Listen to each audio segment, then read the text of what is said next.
इंसान जो है ये सबसे ऊंची चीज़ परमात्मा ने बनाई है, और उसने इतना सुंदर अपने अंदर ये पूर्णतया एक इंतज़ाम कर दिया, ऐसी व्यवस्था कर दी है कि आप बहुत आसानी से इसे प्राप्त कर सकते हैं। और इसके लिए आपको पैसा ऐसा देने से कोई मतलब ही नहीं है। जैसे एक साहब मुझसे कहने लगे कि मैं आपको 1 लाख रुपया देता हूँ, आप मेरी कुंडलिनी जगाइए। मैंने कहा जनाब मैं आपको 2 लाख रुपए देती हूँ, आप बातचीत बंद करें, क्योंकि कुंडलिनी को पैसा नहीं समझ रहा। कुंडलिनी जो है ये एक दैवी शक्ति आपके अंदर है, आपकी शुद्ध इच्छा होनी चाहिए। अगर आपकी शुद्ध इच्छा नहीं हुई तो ज़बरदस्ती नहीं हो सकती, पैसा क्या चलेगा, आप ज़बरदस्ती नहीं कर सकते। अगर आपके अंदर शुद्ध इच्छा है तभी ये कार्य हो सकता है। अब हमारी कोई सी भी इच्छा शुद्ध नहीं है। अगर शुद्ध होती तो ये आपका आजकल का जो इकोनॉमिक्स है यही ना चलता। इकोनॉमिक्स में क्या है कि आज आपने समझ लीजिए मारो धाड़ करके घर बनाया, उसका कोई संतोष नहीं, फिर आपको मोटर चाहिए, उसका भी कोई संतोष नहीं। किसी चीज़ से संतोष ही जब नहीं मिलता, इसका मतलब आपकी इच्छा शुद्ध नहीं थी। अगर शुद्ध इच्छा होती तो आपको संतोष मिलता। लेकिन एक ही चीज़ में शुद्ध इच्छा है, और वो ये है कि आपको अपने आत्मा का आत्म साक्षात्कार होना चाहिए। आत्मा आपके चित्त में आना चाहिए, उसका प्रकाश आपको आनंद देगा, शांति देगा, सब तरह से ज्ञान देगा। लेकिन सबसे ज़्यादा ये आपको सामूहिक बनाएगा। इसमें आप सामूहिक हो जाते। सामूहिकता की बात यह है कि दुनिया में हम लोग जो सोचते हैं कि हम अलग हैं, वो फलाने हैं ठिकाने, ऐसे तो परमात्मा के नज़र में नहीं। परमात्मा के नज़र में सब हम लोग उन्हीं के आश्रय में हैं। ये दिमागी जमा खर्च है कि हम ऊँचे हैं, वो नीचे हैं, वो फलाना वो ठिकाना, ये सब बिल्कुल ही दिमागी खर्च है। आज देखिए, आज हमसे मिलने आए थे साहब, वो आइवरी कोस्ट के मिलिट्री के मुख्य थे। इतने नम्र आदमी, कुछ पूछे, इतने नम्र आदमी, मैं तो हैरान हो गई कि उसके मिलिट्री के मुख्य थे, और आके बड़े नम्रता पूर्वक मुझसे कहते हैं कि माँ ऐसा करिए कि हमारे देश में सब लोगों को सहयोगी बना दें। तो मैंने कहा अच्छा ठीक है, तुम ही बना सकते हो सबको। कहले मैं तो इतना मज़े में आ गया हूँ, उन्होंने 3 बीवियों से डिवोर्स किया, और अब कल मैं तो शर्मिंदा हूँ कि मैंने क्या ज़िंदगी बनाई, और मैं कैसे, मैंने क्यों ऐसी ज़िंदगी बनाई, मेरे समझ में नहीं आता। लेकिन अब जो है मैं एकदम बदल गया, और मेरे अंदर इतना आनंद और इतनी शांति और इतना सुख है। और 600 लोग वहाँ पर जो है सहयोगी हो गए। अब उन्होंने मुसलमान धर्म लिया था, तो मैंने कहा तो मुसलमान क्यों हो गए? तो उन्होंने कहा इसलिए क्योंकि ये जो फ्रेंच लोग हैं इनमें तो कोई नैतिकता है नहीं, मोरालिटी है ही नहीं, इनकी तो नैतिकता एकदम बिल्कुल गई बीती है। तो हम लोगों ने सोचा कि कम से कम मुसलमानों का धर्म ले लो, उसमें थोड़ी तो नैतिकता बनी रहेगी, इसलिए हम हो गए। तो मैंने कहा सहयोग में तो सभी धर्म एक समान है, और सब धर्म से आप आ सकते हैं। इसमें किसी धर्म का अपमान नहीं है, कोई नीचा नहीं ऊंचा नहीं, उल्टे आप अपने धर्म को बहुत अच्छे से समझते हैं, उसकी जो गहराइयाँ हैं उसको समझते हैं। अभी तक आप भटक रहे हैं तो आप उसे पा सकते हैं जो असलियत है, जिसके लिए वो धर्म बनाए गए थे।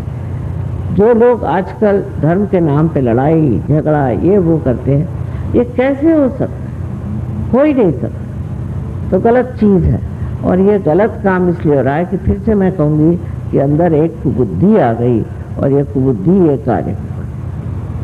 अब इस कुबुद्धि को भी प्रकाशित करती है आपकी कुंडली। जब वो इस चक्र से गुजरती है, आज्ञा जिसे कहते हैं, तो वो प्रकाशित कर देती है, और आपको समझ में आ जाता है कि अरे ये मैं क्या कर रहा था, ये किस बेवकूफ़ी में दौड़ रहा था, ये किस बात को लेकर मैं लड़ रहा था।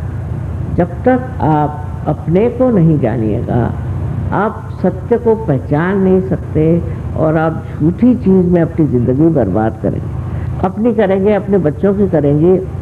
इतना ही नहीं पर सारे देश का ही सत्यानाश हो जाएगा। अनेक देशों का इस तरह से सत्यानाश हो रहा है। इसलिए एक जो ये चीज़ हमारे देश में है और जो बहुत ही पवित्र चीज़ है कि आपके कुंडलिनी का जागरण करना है। अब ये कुंडलिनी आपकी माँ है, आपकी अपनी व्यक्तिगत, आपकी अपनी ही माँ है, वो किसी की और माँ नहीं। जैसे आपके माँ के हो सकता है 5-6 बच्चे हों, 8-10 बच्चे हों, इस कुंडलिनी के आप ही बेटे हैं, आप ही बेटी। अब इस कुंडलिनी का जब जागरण होता है और जब ये जागरूक होती है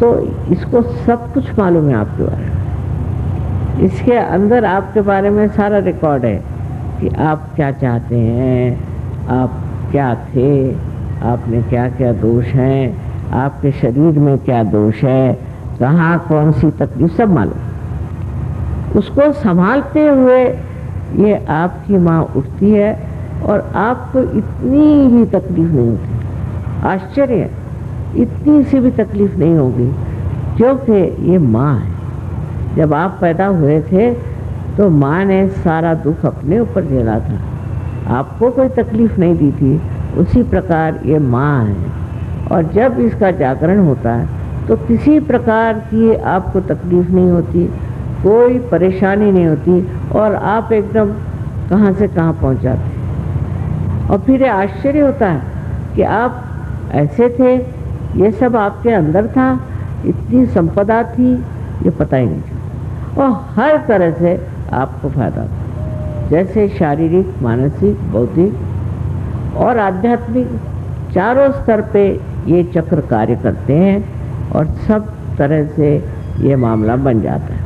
इसमें शक नहीं कि सहयोग में आने के बाद तंदुरुस्ती अच्छी हो जाती है, सब चीज़ अच्छा हो जाता है। इतना ही नहीं, लेकिन और जो कुछ सांपत्तिक स्थिति है वो भी लक्ष्मी की कृपा से ठीक हो सकती है। अपने देश में जितने लोग सहयोगी बने हैं अधिकतर, उनकी सबकी सांपत्तिक स्थिति ठीक हो गई, उनका व्यवहार ठीक हो गया, उनके झगड़े खत्म हो गए, सब कुछ। क्योंकि ये शक्ति चारों तरफ विचरण करती है, हर जगह विचरण करती है और बड़ी कार्यान्वित है।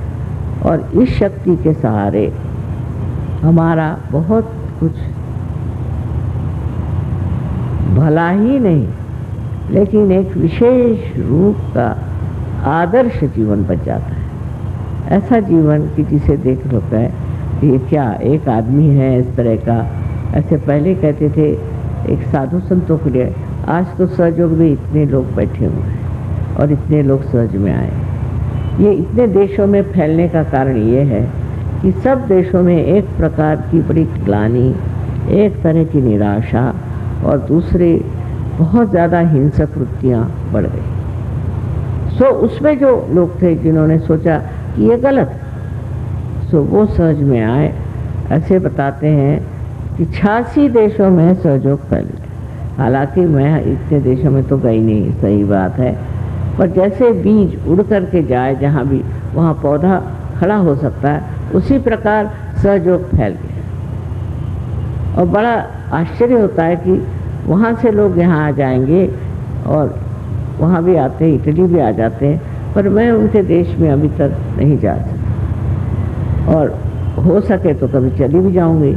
लेकिन उनका जो प्यार है, उनका आपसी प्यार है और जो उनके आपसी मेल जोल है, वो देख करके बड़ी हैरानी।